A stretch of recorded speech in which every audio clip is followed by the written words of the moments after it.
It can be quite difficult to get your pictures lined up perfectly over the top of your Google Street View, so I'm just going to take you through a few tips and tricks. The first tip is that you want to have the pink pin of your picture lined up where you're looking. So if you're trying to locate the picture, you want to have it in the right part of the street.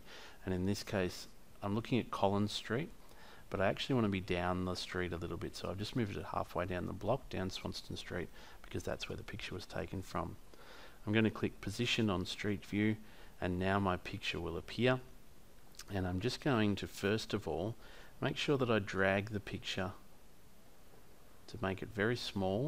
And I'm just going to put it in the right hand corner, and that's a good tip because otherwise you can't see very well.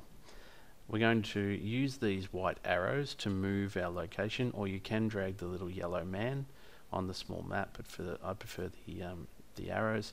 We're just going to click to move down until we get a good view of the building that we're looking at, which is the Melbourne Town Hall. And I'm pretty happy now with that one, and I can zoom in if I wanted to make that picture a little bit bigger, but it has disappeared off the top of the screen, so I'm just going to zoom back.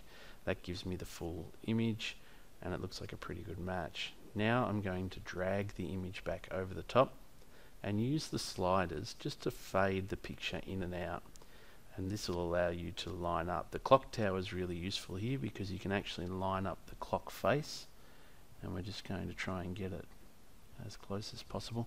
You're not going to get an exact match unless you're very, very lucky, but I think a match like that works quite well, and you can just test it again.